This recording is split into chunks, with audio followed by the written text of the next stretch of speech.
Sometimes the cruelest truths are whispered in the quiet moments we mistake for happiness. On the night meant to mark the beginning of everything she had ever dreamed of, Sophia Bennett discovered a betrayal that would shatter her to the core.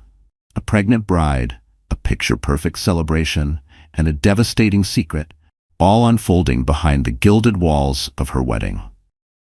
Sophia Bennett, a 31-year-old interior designer, believed she had finally stepped into her dream.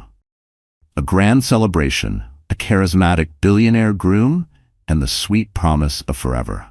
Little did she know, everything she had hoped for was on the verge of collapsing in a single devastating moment. As she carried their unborn child, her heart full of joy and anticipation, one shocking discovery on the very night of her vows would change her life forever. Love, betrayal, and deep heartbreak would collide behind the closed doors of an opulent European estate. The question lingered, would she survive the heartbreak or be broken completely? Sophia had always envisioned a fairy tale wedding since childhood. Twirling in front of the mirror in her grandmother's Parisian apartment, a pillowcase over her head, pretending to be a bride. She dreamed of a day adorned with radiant smiles, elegant music, and dazzling lights. She imagined white gardenias and orchids covering every surface, candles flickering in delicate crystal holders, and her father walking her down a long marble aisle while those dearest to her watched her take the most important steps of her life. In many ways, that dream unfolded just as she imagined. The ceremony took place at the historic Villa Montclair, in the hills of southern France, a private estate surrounded by olive groves and centuries-old architecture that had been transformed into a luxury event venue. Her fiancé, Julien Moreau, had spared no expense. The 36-year-old heir to the Moreau International Holdings, renowned for luxury developments across Europe and the Middle East, had always promised Sophia a life where every dream could be made real with a single word. And that was exactly what he delivered on that golden afternoon. The ceremony site was a floral masterpiece, a cascade of ivory tulips, cream peonies, and fragrant roses lining the aisle, while an arch of fairy lights sparkled overhead.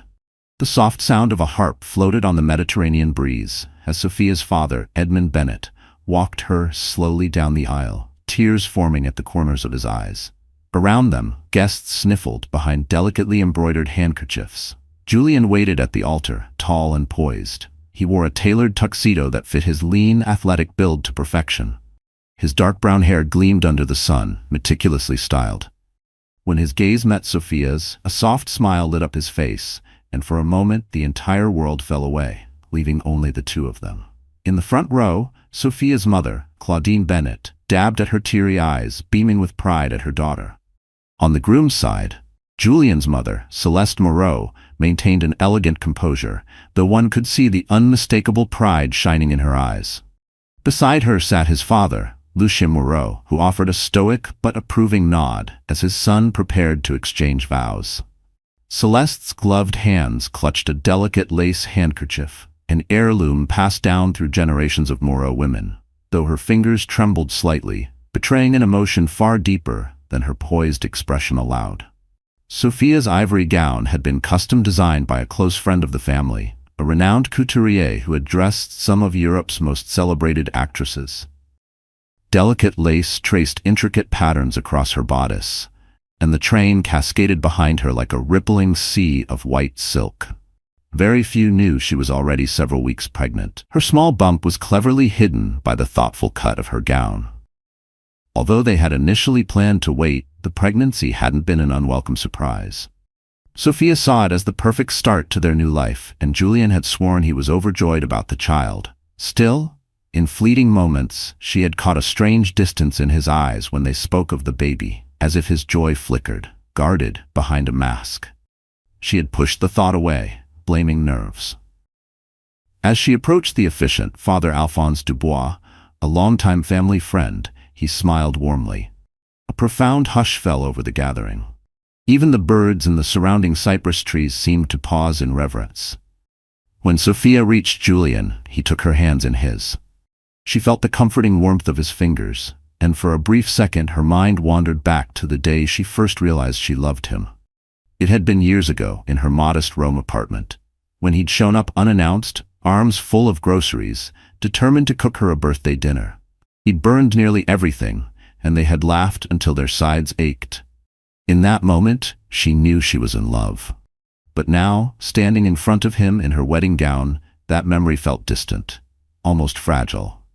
Was it still real, or had it become something she clung to out of hope?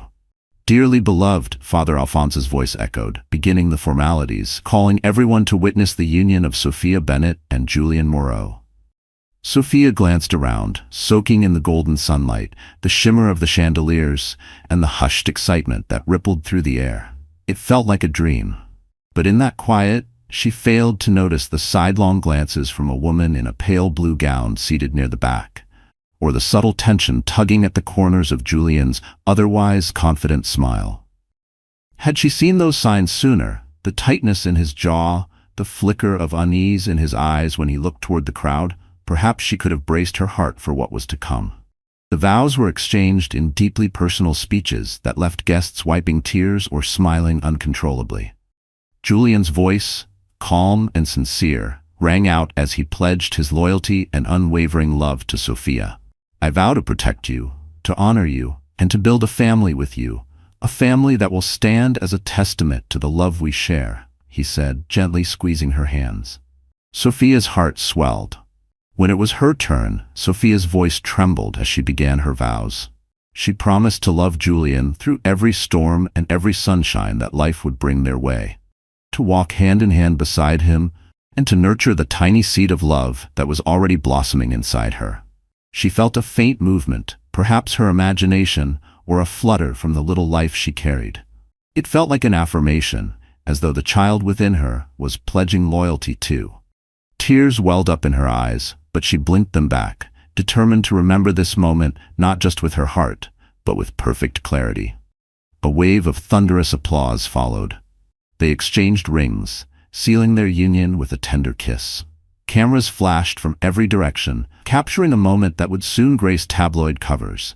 The heir to the Moreau fortune had married the beautiful yet humble Sophia Bennett. A Cinderella story for the modern age, as the gossip columns would soon proclaim. But beneath the dazzle of fairy lights and designer gowns, something flickered, an invisible ripple in Sophia's joy that she couldn't quite explain. After the ceremony, guests were ushered into a grand ballroom draped in luxury. Towering floral arrangements crowned each table, while a string quartet in the corner set a romantic tone. Waiters glided across the polished marble floor, offering gourmet dishes that Julian and Sophia had carefully selected weeks earlier. Crystal chandeliers hung like suspended stars overhead. In one corner, a group of Julian's business associates raised their glasses, offering heartfelt toasts praising his strategic brilliance and vision. They joked about him surrendering his bachelorhood, but Sophia noticed they always followed their teasing with warm smiles directed toward her, acknowledging in their own way that Julian was a lucky man. Still, she caught the occasional glance exchanged between two of them. Quick, unreadable, just enough to make her wonder what she wasn't being told. Between dances, Sophia's best friend, Isabel Martins, pulled her aside, absolutely glowing with excitement. "This is everything we dreamed of back in university, isn't it? You're radiant, and that gown, people can't stop talking about how you and Julian look like royalty." Sophia laughed softly, but felt a sudden wave of nausea that had nothing to do with excitement. Her pregnancy was still in its fragile early stages, and she was being cautious not to draw attention. Politely, she excused herself to find a quiet corner. As she stepped away from the swirling crowd, that's when she saw the woman in blue again. The same one from the ceremony, standing near a tall glass window overlooking the garden. Their eyes met for a brief second before the woman turned away, as if she'd been caught watching. There was something oddly deliberate in the way she moved, poised, aware of being seen, yet unbothered. Sophia didn't think much of it at first. There were so many unfamiliar faces, probably just another business associate of Julian's or perhaps someone's guest. Still, something about the woman's expression lingered in Sophia's mind. There was a subtle sense of purpose in her gaze, almost as if she held a secret. Not malice, not jealousy, something colder, more calculating. But Sophia pushed the thought aside, choosing instead to focus on the joy and beauty of the day. This was supposed to be the happiest moment of her life. She couldn't afford to dwell on unsettling strangers. After all, who in their right mind would fixate on a stranger during their own wedding reception? Later that evening, as the dancing slowed and the older guests began to leave, the younger crowd moved the celebration outdoors. Twinkling lights hung between tall cypress trees, the string quartet gave way to a DJ, and a light breeze made the summer night feel even more magical. Sophia and Julian drifted from group to group, chatting with lingering guests, receiving congratulations, and posing for countless photos.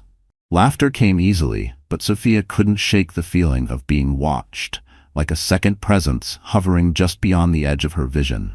At one point, Julian was pulled aside by Mathieu Laurent, the wedding planner Sophia had personally chosen for his flawless reputation and attention to detail. He was discussing a few last-minute adjustments to their honeymoon itinerary.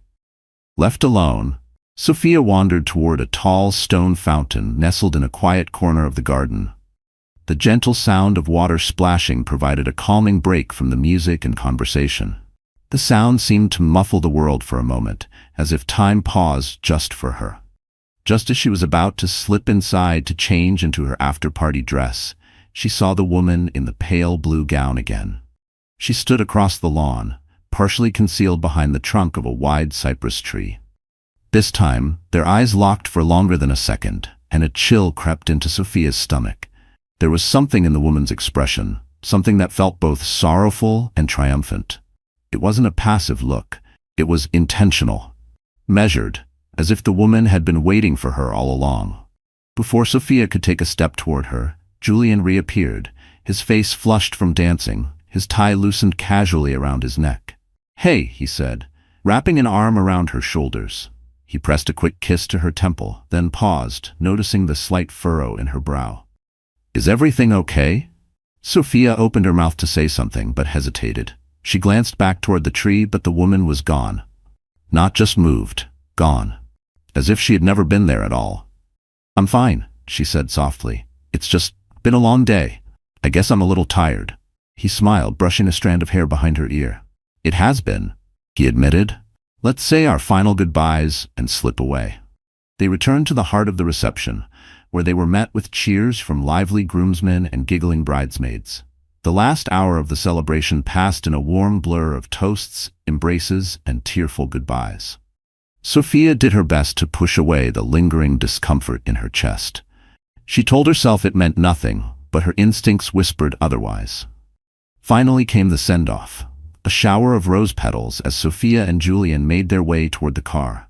Henri, an older chauffeur in a crisp black suit, opened the door of a vintage silver Rolls-Royce, adorned with a "Just Married" sign and tin cans trailing behind. They waved goodbye until the glowing villa behind them disappeared from view. As Sophia leaned back into the leather seat, she told herself the strange feeling had only been wedding day nerves. Their first night together as husband and wife would be spent at one of the Moreau family's most exclusive properties, a private seaside villa perched high on a cliff overlooking the Mediterranean Sea. Julian had surprised her with this location. "Just for tonight," he'd said. "Tomorrow, we'll board the jet to our real honeymoon destination in the Maldives. But for now, I want to watch the sun rise over the water with my wife." The villa was breathtaking. Floor-to-ceiling windows framed the endless sea like a moving canvas. White gauzy curtains billowed in the salty breeze, and beyond them, waves crashed rhythmically against the jagged rocks below. Sophia felt her heart melt at the sheer romance of it all. The air smelled of jasmine and sea salt, and for a second, she imagined this place as a fairy tale cliffside castle, hers, for one perfect night. Even a mild wave of nausea from her early pregnancy couldn't spoil the wonder of the moment. After Henri dropped them off with a warm tip of his cap, Julian led her inside. They wandered through the villa hand in hand, discovering cozy stone fireplaces, plush velvet sofas, and charming antique decor. In the kitchen, Sophia spotted a large gift basket filled with chocolates, champagne, and fresh strawberries, a wedding gift from Julian's mother, Celeste. Tied to it was a handwritten note in Celeste's flowing cursive. "May this night mark the beginning of something eternal." It gave Sophia a strange pause, but she brushed it off. Sophia stepped out onto the balcony, allowing the crisp night air to kiss her skin. The moonlight danced across the water like a blanket of glittering diamonds. She closed her eyes, resting a hand on her belly. How perfect is this moment, she thought. I can't believe how lucky I am. But even as the words formed, a tiny flicker of unease whispered through her, so faint it could have been the wind. Julian joined her, slipping an arm around her waist. They stood in silence for a few long seconds, letting the soothing sound of waves fill the space between them. Tomorrow, he whispered, we'll be flying off to the Maldives. No meetings, no interruptions, just you, me, and paradise. She turned her face toward his. I can't wait, she whispered, Isia tiptoeing to kiss him gently. He deepened the kiss just slightly, a note of urgency in it, as if trying to anchor something slipping away. They stepped back inside, laughter echoing through the marble halls as Julian lifted her into his arms and carried her toward the bedroom. Rose petals were scattered across the bed, the soft glow of candles lighting the entire room with a dreamy warmth. Everything felt as it should, magical, passionate, new. But once again, a small knot tightened in Sophia's stomach. She thought of the woman in the blue dress. Who was she? Why had she looked so intensely at them? For a fleeting moment, Sophia considered bringing it up to Julian.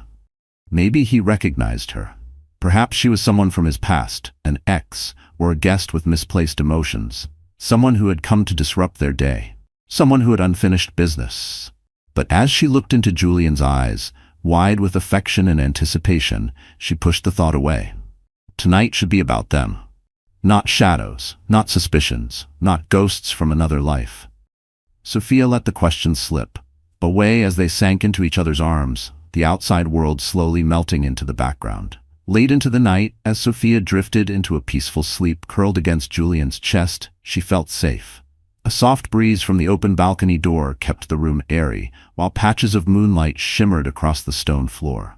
Suddenly, the shrill ring of Julian's phone pierced the silence, jolting her awake. Her body tensed instinctively, like a violin string pulled taut. Julian groaned, reaching across the nightstand to find his phone. Sophia, still half asleep, her eyes barely opened, saw the faint glow of the screen. One word flashed on the caller ID, Clarice. "Who is it?" she murmured. "Just a business associate," Julian replied quickly, already pressing the phone to his ear as he slipped out of bed and walked onto the balcony. His voice was too fast, too rehearsed. Her heart was racing, not with suspicion at first, but from the abrupt awakening. Still, a flicker of worry followed close behind. A business call at nearly 2 in the morning? She tried to reason with herself. He was, after all, a billionaire overseeing projects around the world. Maybe it was just a matter of time zones. Deals don't sleep, especially at that level, right? And yet, the memory of the woman in the blue dress floated back into her mind, uninvited. The way she'd stared, not with curiosity, but with something closer to possession. Sophia sat up slightly, propping herself on her elbows, straining to hear. Julian's voice was low, urgent, not angry, exactly, but tense in a way she didn't recognize. She swallowed hard, her mouth suddenly dry. She flipped on the small lamp at her bedside, its warm light revealing the delicate swirl of rose petals across the floor. This was supposed to be their wedding night, the night she would remember for the rest of her life. Why was he handling business calls? After what felt like an eternity, Julian returned. His expression was controlled, but the tightness around his mouth betrayed something else. He attempted a smile, but it didn't reach his eyes. "Work emergency?" she asked softly. He nodded, sitting on the edge of the bed. "Yes, a new development project in London. There are some issues. The investors are, well, restless." Sophia studied him carefully. She wanted so badly to believe him. He was her husband now, the man who had sworn to cherish her and the father of the life growing inside her.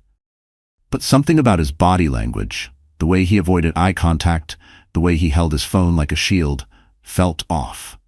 It wasn't just business stress. It was guilt. She could feel it radiating from his skin like heat. She reached out and rested a hand gently on his shoulder. "Can it wait until morning?" "We're leaving for our honeymoon."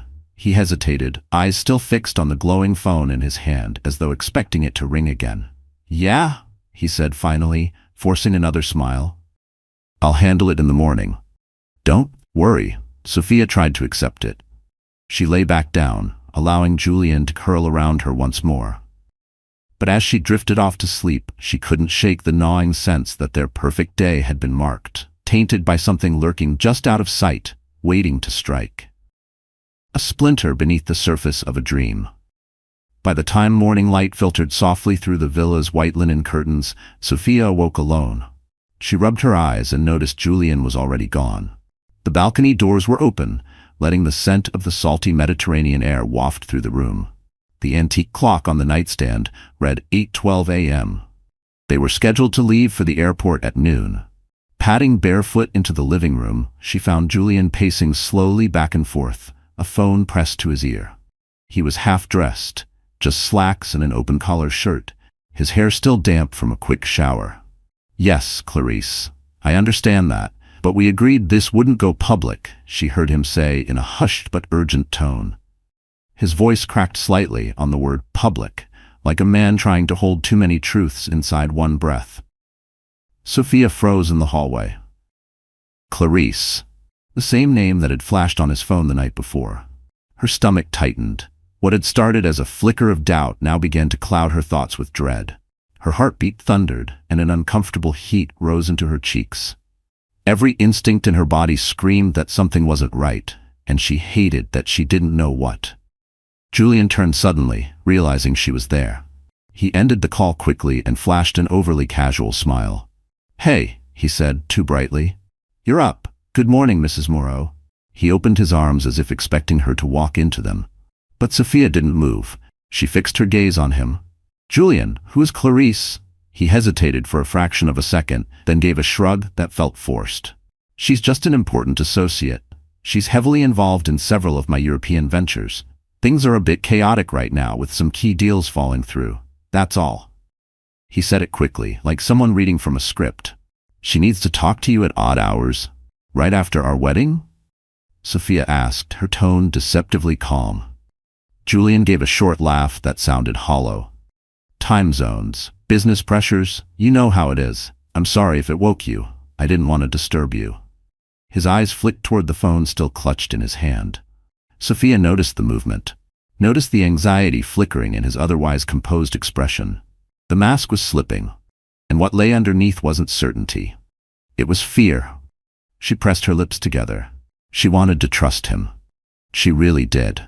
This was her husband, the man she had married not even 24 hours earlier, the father of the child growing inside her. She inhaled slowly, grounding herself. Maybe she was overthinking.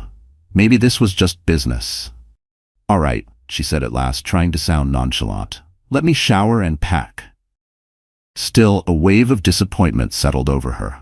She had imagined a romantic morning, breakfast on the cliffside terrace, maybe barefoot dancing to soft music. Instead, it was starting with vague phone calls and a name that stirred knots in her stomach, a name that refused to let go. She turned and walked slowly back toward the bedroom, resisting the powerful urge to grab his phone and scroll through it for answers. Back in the bedroom, Sophia took her time getting ready. She stood under the warm cascade of the shower, letting the water wash over her face and shoulders. One hand moved instinctively to her belly. "We're okay," she whispered gently, as if speaking directly to her unborn child. "Mommy's just a little worried, but everything's gonna be fine." After dressing in a soft linen sundress, Sophia began gathering her things for the trip. But her mind kept circling back to Julian's tense conversation on the phone. It looped in her thoughts like a psalm stuck on repeat. The hushed tone, the name he didn't want her to hear, the way his jaw had clenched. She nearly jumped when a gentle knock sounded at the bedroom door. "May I come in?" Julian asked quietly from the other side. She opened the door, stepping aside to let him in. He looked subdued, almost remorseful. "I'm sorry," he said, placing his hands lightly on her shoulders. "I know it's not ideal, talking about work stuff on our wedding night." Sophia let out a slow, tired sigh. "I know your work is important to you, Julian. It's not the kind of start I imagined for our marriage." Her voice trembled slightly, a crack beneath the calm. His expression softened. "Once we're in the Maldives, I swear, no more calls, no more late-night interruptions, just us and the baby. I promise." He leaned in and pressed a kiss to her cheek. "You're my priority." She closed her eyes for a moment, trying to let herself believe him. She needed to.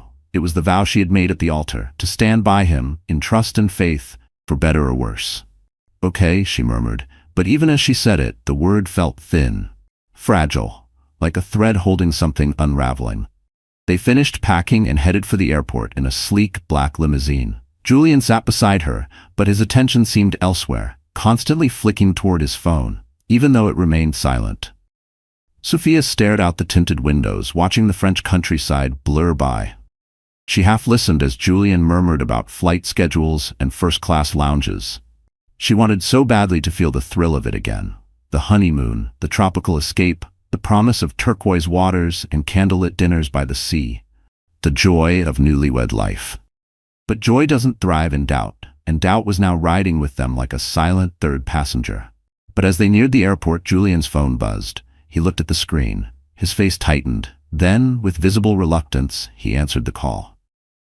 "I'm sorry," he mouthed to Sophia as he turned away. "Yes, Clarice," he said quietly. Sophia's heart clenched. For the next few minutes she heard only snippets of his muffled voice. Words like scandal, manage, and urgent floated through the quiet interior of the limo.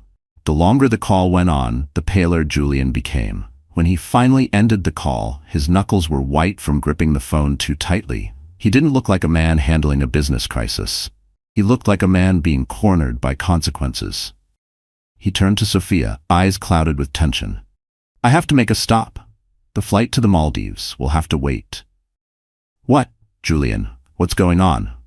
He exhaled shakily, trying to compose himself. "Clarice discovered something, an imminent crisis with some of our biggest investors. They're threatening to pull out. If I don't address this immediately, I could lose everything. It would sink one of my largest developments. I need to go into the office and put out this fire." Julian's voice was tense, urgent. He looked at Sophia, searching her expression. "I promise, it'll only be a few hours." Sophia stared at him, conflicted. "You're canceling our honeymoon flight, the day after our wedding?" She tried to sound calm, but the hurt in her voice was unmistakable. "I'm rescheduling, not canceling," Julian said quickly. "We'll still go, just a little later." "I'm sorry, Sophia, but I can't ignore this. My father's already furious, and if we lose these investors—" She held up a hand, cutting him off gently. She understood, or at least she tried to. The Moro Empire didn't run itself, and Julian bore the weight of unimaginable responsibility. "Fine," she said at last. "Let's just go to your office. Deal with whatever's happening, but we're getting on that plane tonight." He nodded, relief softening his features. "Thank you for understanding." The limo changed direction, heading toward Moro International's glass-clad headquarters, a towering skyscraper in the heart of Monaco. As they pulled up, a wave of dread and disappointment settled over Sophia. She should have been stepping onto a private jet, hand in hand with her new husband, giddy for their island getaway. Instead, she was walking into a corporate lobby, surrounded by marble floors and hushed voices. Julian led her to a private elevator that rose smoothly to the top floor. The air smelled faintly of polished wood and subtle cologne. Modern art adorned the walls, and high-level executives moved with practiced precision through the corridors. At the end of the hall, Julian turned to Sophia. "Wait here, in my office," he said gently, guiding her toward a sleek door with his name engraved on a brushed steel plaque. "I'll just be a few minutes. I need to meet Clarice and the team in the conference room." She nodded wordlessly and stepped inside his expansive corner office. Floor-to-ceiling windows framed a stunning view of the marina below. On one side sat a plush, minimalist couch, on the other an imposing desk with an array of monitors. The space radiated wealth and control. Sophia lowered herself onto the couch, crossing her arms tightly across her chest. A part of her wanted to follow Julian down the hallway, to meet this mysterious Clarice and judge for herself. But she fought the urge. She wouldn't seem insecure. She had to trust him. That's what wives do. Minutes passed. 5, then 10, 15. She fidgeted, glancing at the cityscape beyond the windows. The longer she sat alone, the heavier her thoughts became. She even considered calling her mother, Claudine, just to say hello. But how could she explain she wasn't on the jet, wasn't in the Maldives? She had promised to send a photo from the plane, eyes glowing, champagne in hand. Then, as if summoned by her spiraling thoughts, the office door clicked open. A tall woman entered. She wore a fitted black pencil skirt and a crisp, white blouse. Her dark hair was slicked back into a tight chignon, revealing a sharp, elegant face. She locked eyes with Sophia, and Sophia's heart stuttered.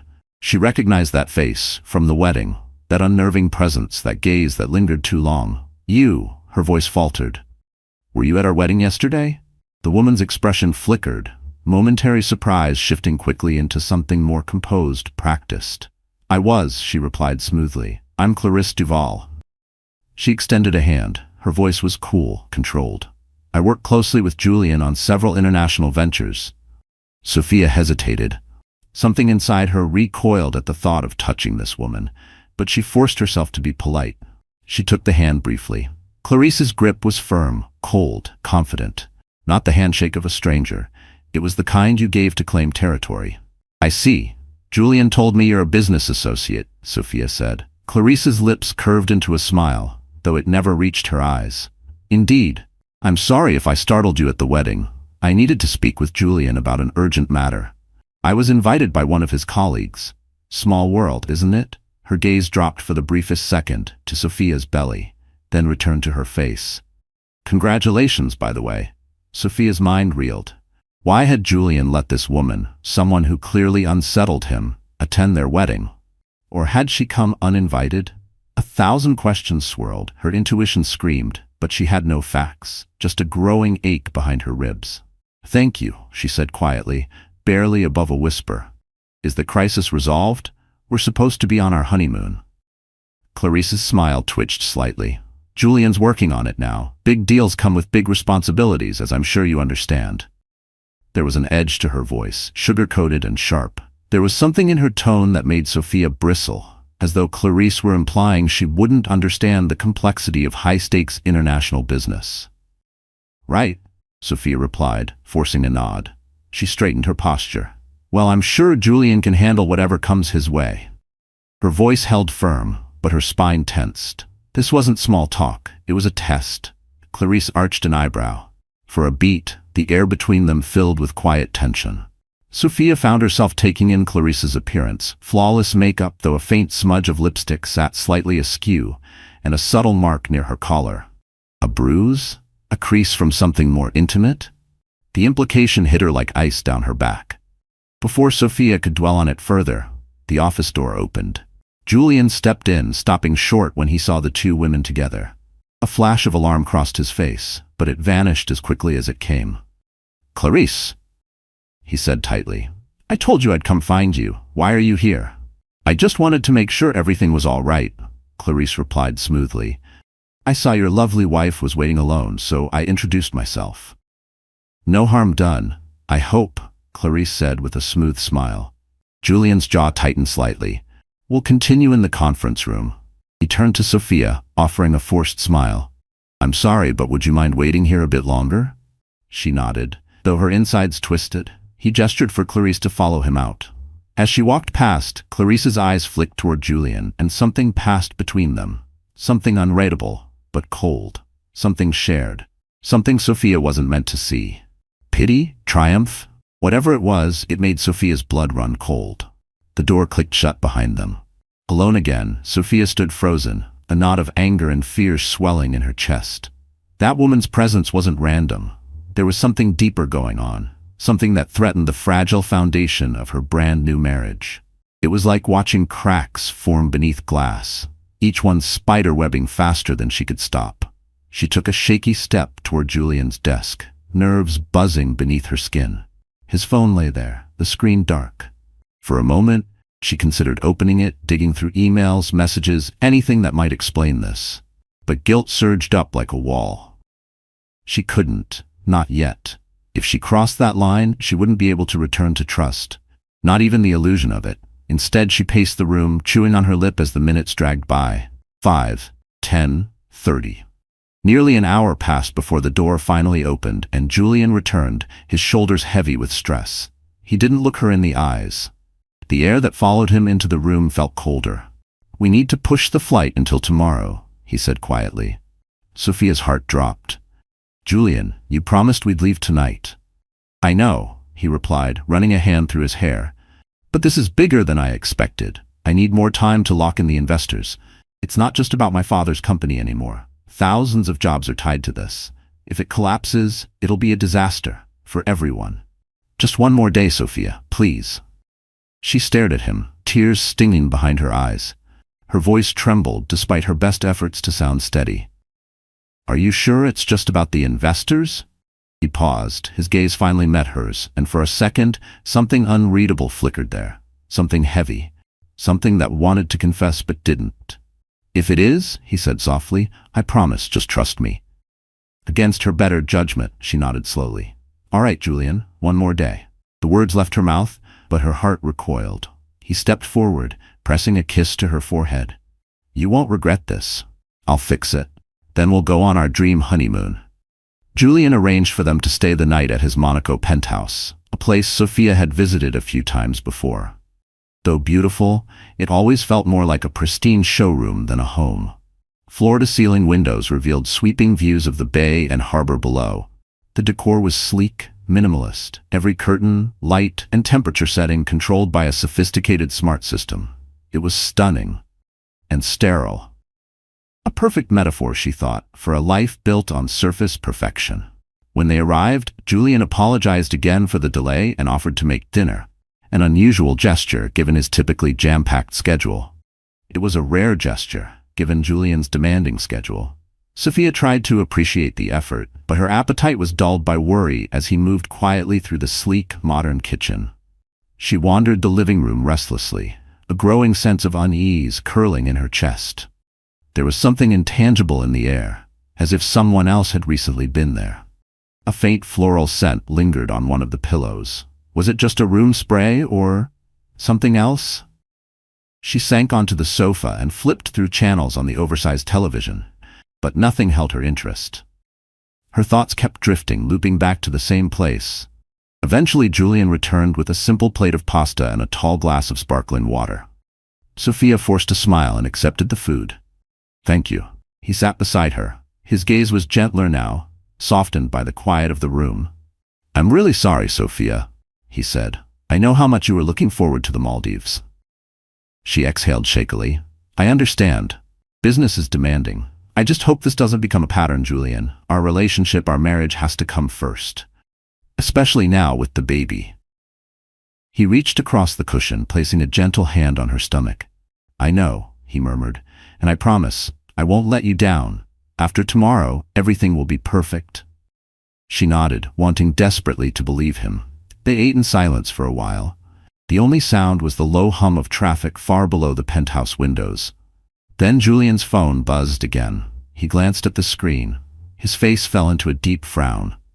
Let me just step out for a moment, he said quietly, already beginning to rise. Sophia reached out, grabbing his wrist. Who is it?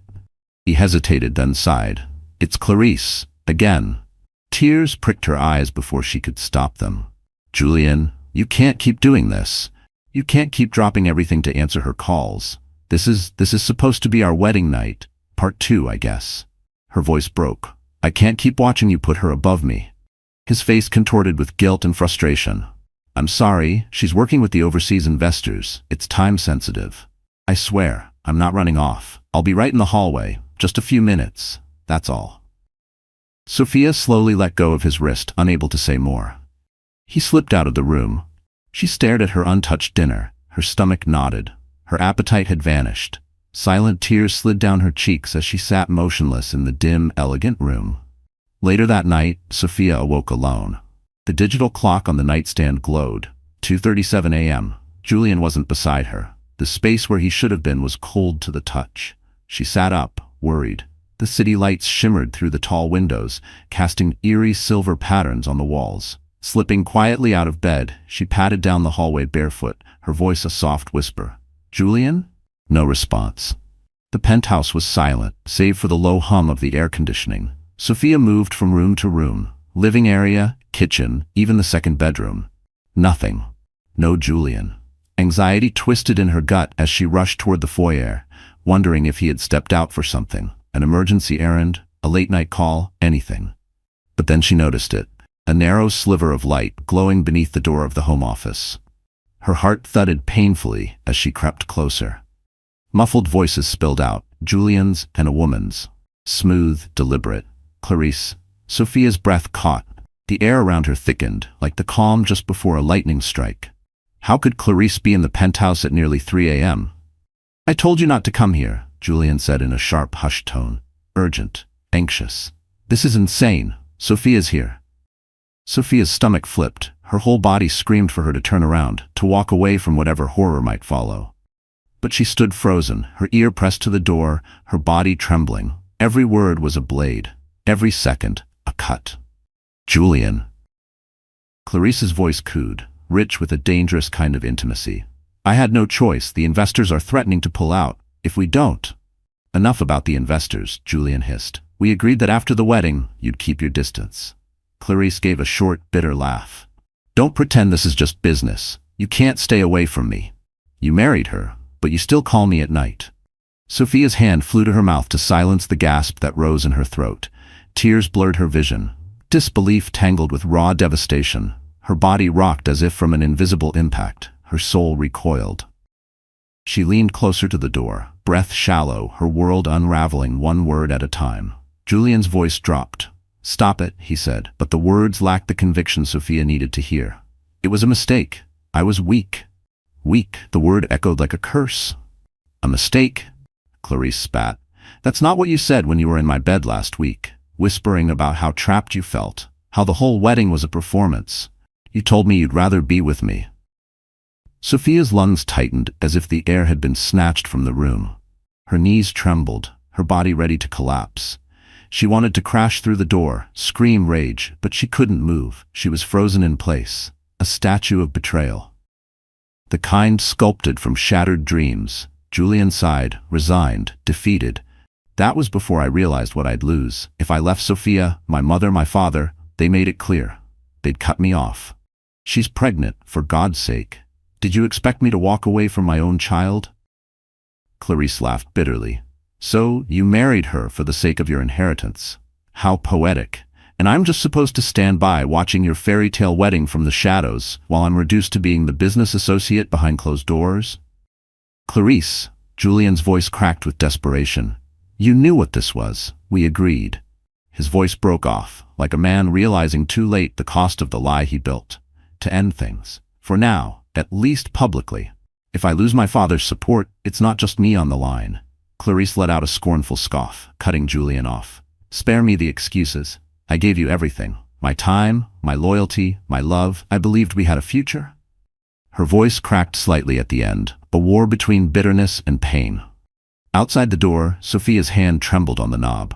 Fury twisted in her chest, not just at Julian's betrayal or at Clarice's arrogance, but at the sheer weight of heartbreak. Crippling, suffocating heartbreak. It pressed down like a wave she couldn't outrun. Her pulse roared in her ears. Julian's voice softened. "I'm sorry. I do care for you, but everything's complicated now." Clarice's voice oscillated between restrained rage and aching sorrow. "You can't keep me hidden forever, Julian, especially if the child might be." "Don't you dare," Julian snapped, cutting her off. His voice turned sharp. "Don't you dare say that. It's not possible. We were always careful." His panic was unmasked now, raw and cracking through his composure. Sophia went ice cold. Child. Clarice might be pregnant too. She couldn't listen to another word. Summoning the last shred of strength and powered by a surge of raw adrenaline, Sophia threw the office door open. The sound echoed. It split the room like thunder. Both Julian and Clarice turned, stunned, shock written across their faces. Sophia stood there, breath ragged, tears streaming down her cheeks. Her entire body trembled. She looked like a ghost haunting her own life. "You lied to me," she choked out, voice shaking with rage and betrayal. "You slept with her while I was carrying your child." Julian stepped toward her, horrified.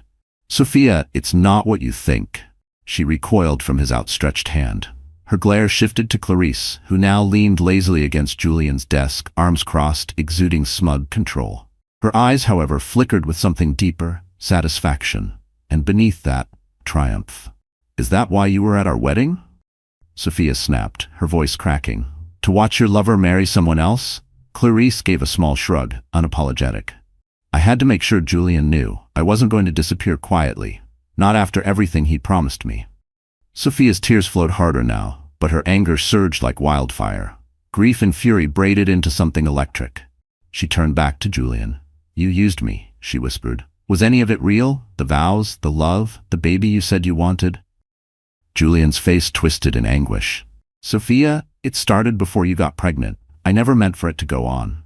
I ended it, I swear. But now she's blackmailing me. The investors, she's got leverage. I didn't know what else to do."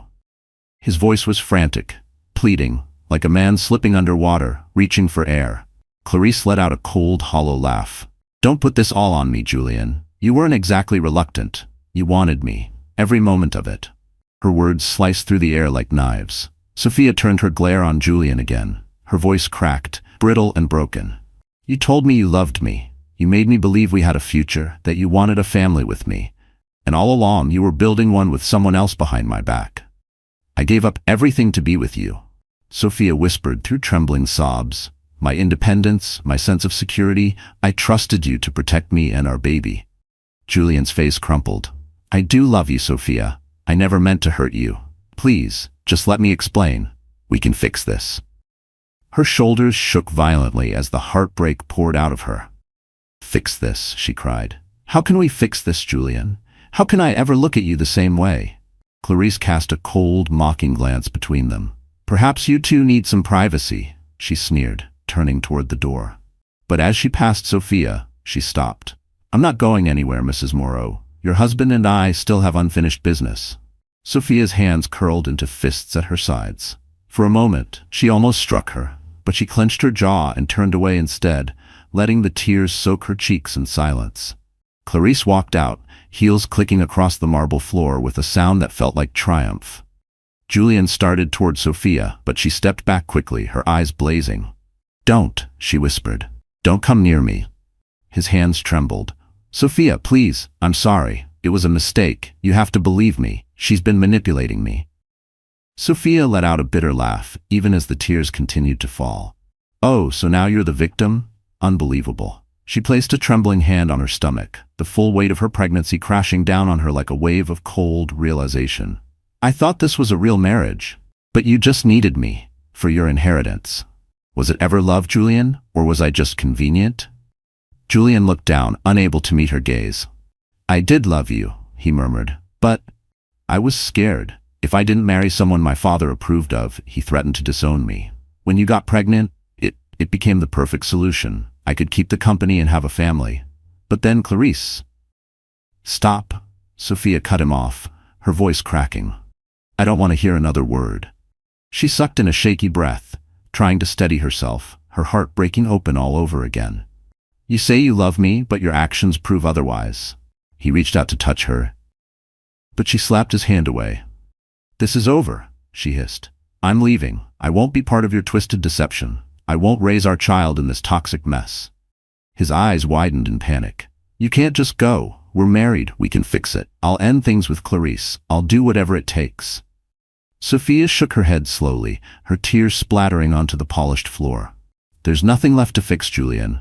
You made your choice long before we ever said I do." And with that, she turned and walked out the door, leaving Julian standing alone in the ruins of his carefully crafted lies. Sophia fled the penthouse with no plan, only a desperate need to escape. She ignored Julian's voice echoing down the hallway, his footsteps following, his calls chasing after her. She jabbed at the elevator button again and again until the doors finally slid open. Once inside, she collapsed against the wall, tears spilling freely down her cheeks. Her mind spun with every devastating revelation. The affair, the possibility of another child, the layers of betrayal. The man she had married wasn't just unfaithful. He was a stranger wearing a mask she had once loved. She pressed a trembling hand to her belly, her heart aching as she whispered inside, "He'll never be the father I dreamed for you." When the elevator reached the lobby, she hastily wiped away her tears, trying to compose herself. She marched through the marble foyer, ignoring the curious glances from the night staff. A uniformed doorman stepped forward, his brow furrowed with concern. "Miss Bennett, can I call you a car?" She froze.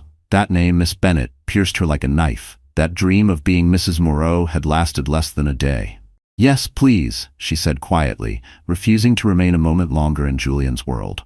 A black town car arrived swiftly. Sophia climbed into the back seat without hesitation. She gave the driver the name of a luxury hotel nearby. Anywhere she could vanish into the quiet of the night and figure out her next move. She needed time. To think, to cry, to plan. As the car glided through the sleeping city, she gazed out at the shimmering skyline of Monaco, the harbor lights sparkling like stars fallen to earth. The city, once full of promise and luxury, now felt cold and alien. It was no longer home. She would leave, as soon as she could arrange the logistics. At the hotel, she checked in under her maiden name, Bennett, not wanting to be recognized or associated with the Moreau name. Thankfully, the receptionist didn't ask questions. Once in her suite, Sophia collapsed on the bed and sobbed until her body felt drained and hollow. She cupped her belly with shaking hands. "I'm so sorry," she whispered to the child within. "I wanted to give you a happy family, a real one." The tears came again, raw and relentless. Hours later, morning light filtered faintly through the curtains. She woke with swollen eyes and a pounding heart. Her phone showed dozens of missed calls and unread messages from Julian. She deleted them all without looking, then turned off the phone completely. In the bathroom mirror, a pale, shaken woman stared back at her. But beneath the fatigue and heartbreak, she saw something else. A spark. A flicker of who she used to be. The woman she once was. Strong, independent. She needed that strength now more than ever. A slow, steady breath rose in her chest. She would not let Julian's betrayal define her. She would not remain a victim. She would walk away, just as she had said, and she would start a new life for herself and her baby. Over the next few days, Sophia quietly slipped out of Monaco, boarding a last-minute flight to her hometown of Seattle, where her parents still lived in the cozy little house she'd grown up in. She hadn't told them much, just that she needed to come home for a visit. She couldn't bear to say more, not until she was face to face with them. She left behind the designer heels and tailored dresses Julian had bought for her, choosing instead a worn hoodie and jeans. She wore a baseball cap to stay under the radar, though she doubted the press had caught wind of what had happened yet. But she knew it was only a matter of time before headlines turned her grief into gossip. Eventually, the scandal would break, but for now, she was anonymous enough to move quietly through the world. The flight to Seattle felt endless. Every second was a slow burn of memories, Julian's confession echoing in her mind, his lies poisoning every moment they had shared. She wanted to hate him, but her heart ached with longing for the man she had thought he was. The illusion hurt more than the betrayal. And then there was Clarice, the woman who had waltzed into their wedding, uninvited, unapologetic, and possibly carrying his child. The betrayal was too vast, too heavy to carry. It hollowed her from the inside out. When she landed, her father, Robert Bennett, was waiting at the terminal with open arms and a warm smile. He pulled her into a tight hug. "There's my girl," he said, then paused, confused. "Where's Julian? And where's your luggage?" Sophia swallowed hard. Her throat was tight with emotion. "Dad, can we talk at home?" Concern flickered in his eyes. "Of course, sweetheart." The car ride back to the house was quiet, punctuated only by her father's soft attempts to ask if she was okay. She just shook her head and whispered, "I need time." And he respected that, like fathers do. When they arrived, her mother, Claudine, rushed out the front door, arms already outstretched. "Sophia, my beautiful bride, I thought you were off honeymooning in paradise. What happened?" Sophia collapsed into her mother's embrace, sobbing uncontrollably. The pain spilled from her in waves she couldn't hold back. Every breath was a break, every sob a release. Over the next hour, wrapped in a blanket, surrounded by the scent of home, with hot tea and a box of tissues between them, she told her parents everything, every single detail. Claudine listened, hand clutching Sophia's trembling fingers, tears glistening in her own eyes. Robert stood suddenly and began pacing, his jaw clenched tight, fury radiating from every step. "That man lied to you," he growled. "This can't stand." His voice trembled with the anger of a father who couldn't protect his daughter from the kind of pain no parent ever wants to witness. Claudine turned to him quickly. "Please, Robert, stay calm for Sophia's sake." Her eyes returned to her daughter, filled with compassion and quiet heartbreak.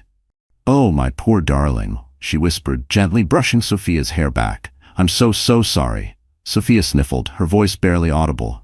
Me too. But in that moment, buried in her mother's arms, she finally felt the first flicker of something she thought she'd lost. Safety. I feel like such a fool, Sophia whispered, curling deeper into the couch. I believed everything he said, but maybe I should have seen the signs. Her voice cracked on the last word, as if even speaking it confirmed the betrayal all over again. Claudine shook her head firmly. Don't you dare blame yourself. This is his deception, not your naivete. Her tone was steel wrapped in silk. Sophia felt emotionally drained, but also relieved. The burden of silence had lifted now that her parents knew. She lay still, her head resting in her mother's lap, while Claudine gently stroked her hair. I just need time to figure out what to do next, Sophia murmured. I want a divorce, but I'm not even sure how complicated that'll be. We were married for barely a moment. Robert turned from where he'd been pacing across the living room. I'll make some calls, he said, his voice steely with resolve. We'll find the best lawyer out there. You're not alone in this, Sophia. We'll make sure you and the baby are protected. There was no hesitation. No doubt. Only the fury of a father reclaiming his daughter's dignity. Her eyes filled again with tears. She closed them tightly, a few slipping down her cheeks. Thank you, she whispered. Gratitude swelled in her chest for the unwavering love surrounding her. Days turned into weeks. Sophia ignored Julian's every attempt to reach her. Emails flooded her inbox. Pleas for forgiveness, declarations that Clarisse meant nothing, that he had been manipulated. Voicemails stacked up with his voice, breaking, begging for another chance.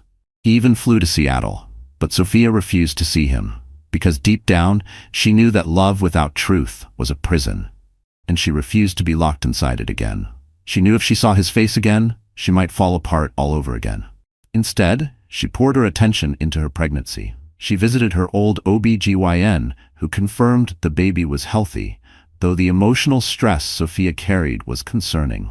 Claudine attended every appointment, holding her daughter's hand, offering gentle encouragement and strength. She never let go, even when Sophia did. Meanwhile, Robert retained Catherine Winston, a high-profile divorce attorney known for navigating complex and scandalous separations. After reviewing the situation, Catherine was confident. The short duration of the marriage and the nature of Julian's betrayal gave Sophia a strong case. She could file for an annulment or pursue divorce, whichever would bring the most protection and peace. The legal battle ahead promised to be emotionally draining, but Sophia no longer felt powerless. She had people in her corner, and she had her child to fight for. She wasn't just leaving a marriage, she was reclaiming her future. One chilly afternoon, Sophia stood on her parents' porch, wrapped in a thick sweater, sipping hot cocoa. The clouds hung low over the Seattle sky. Everything felt heavy, still, like a world paused before the next storm. That's when she saw it, a black luxury sedan pulling up outside. Her heart thudded. Julian. He stepped out slowly, disheveled in a way she had never seen. His usually perfect hair was uncombed, his suit wrinkled, his eyes sunken with dark circles. He looked up, and their eyes met. Relief spread across his face, a spark of hope, one she no longer shared. Sophia's arms folded instinctively over her belly, her stance guarded, her jaw tight. Julian approached the white picket fence cautiously, not daring to cross it. Sophia, please, he said, voice hoarse. I just want to talk. She didn't move, her fingers tightened around the porch railing. Leave, Julian, she said evenly. I have nothing to say to you. He looked like a shell of the man he once was, broken, regretful.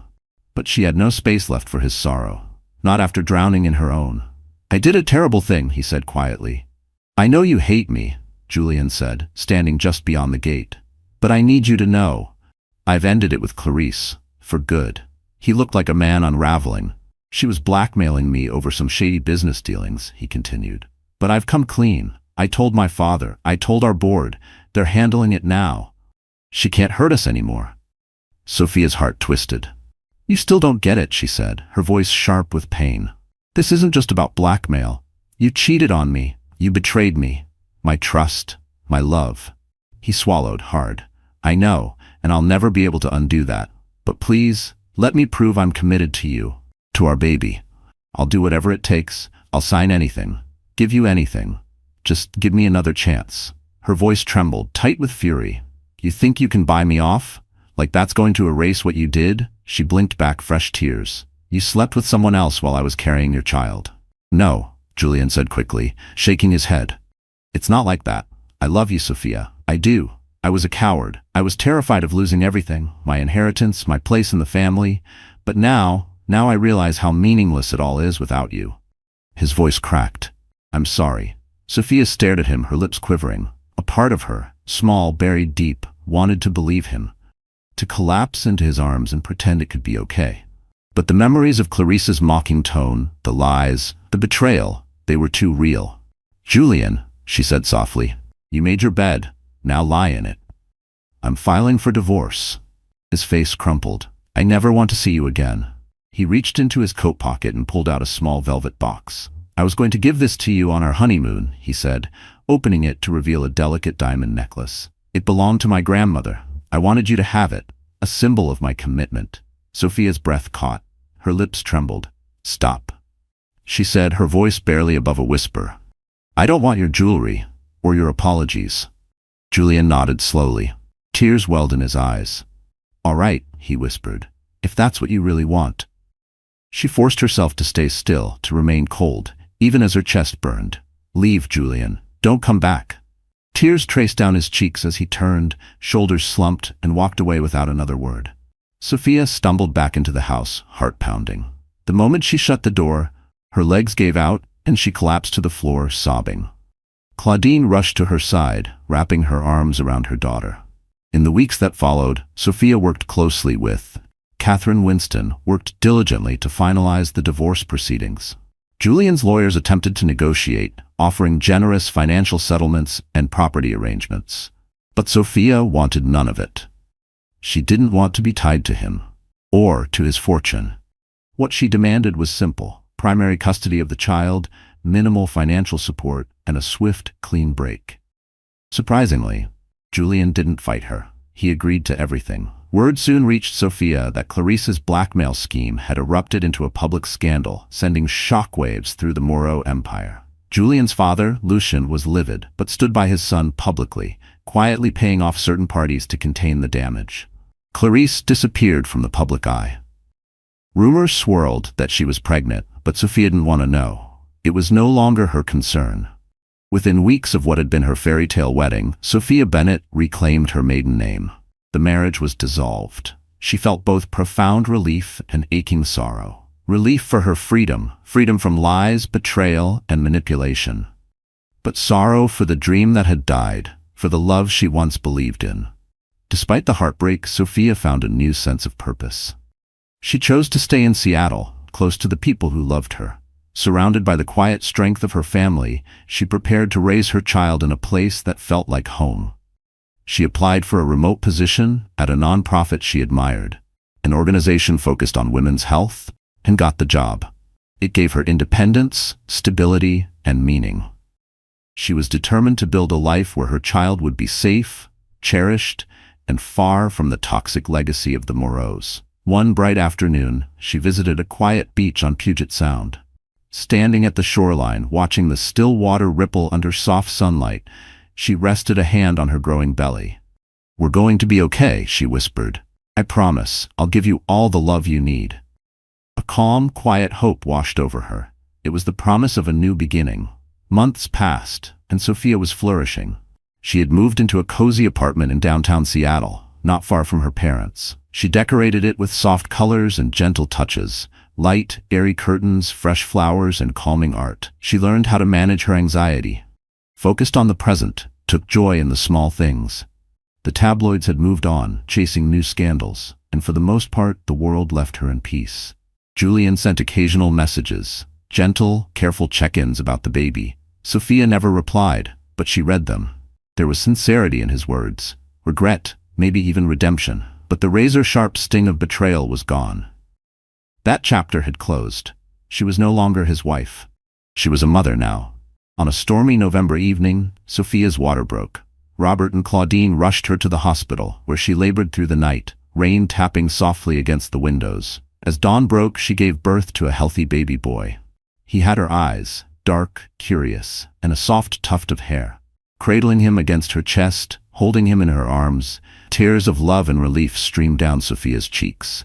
She named him Oliver Bennett, honoring her family's name and legacy. In that moment, she felt an overwhelming surge of devotion.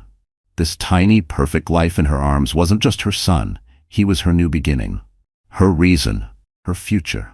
She vowed then and there to protect him from the harshness of the world, to raise him with truth, with tenderness, and with courage, to give him everything she had once dreamed of. And never let him grow up in a house where love was a mask for betrayal.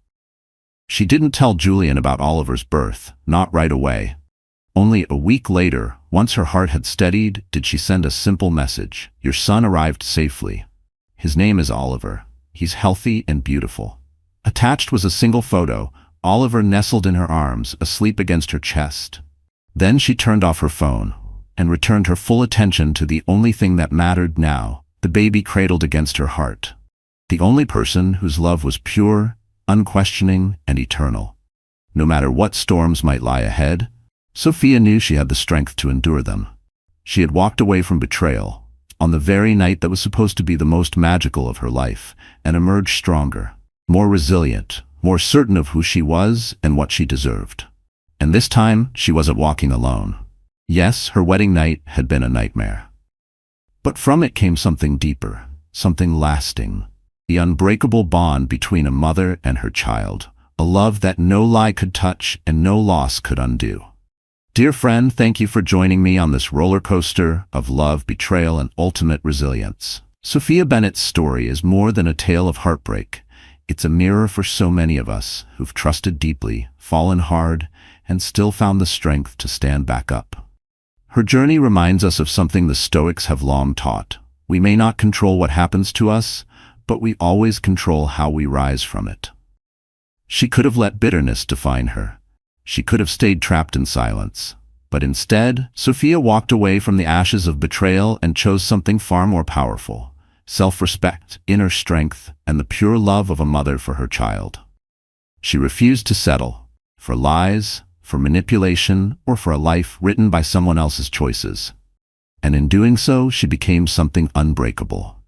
Because sometimes the hardest endings become the first lines of the strongest beginnings. And maybe that's what you need to hear today. That even if your world feels shattered, you still have the power to rebuild. To begin again, not as the same person, but as someone wiser, braver, and more rooted in who you really are. If Sophia's journey moved you, I hope you'll carry her strength with you, wherever you are in your own story. And if you know someone who needs hope right now, share this video with them. Don't forget to like it if it touched your heart. And if you'd like to hear more powerful, emotional stories just like this one, hit that subscribe button. We'd love to have you with us. From my heart to yours, thank you for watching. And until next time, take good care of yourself. You are stronger than you know.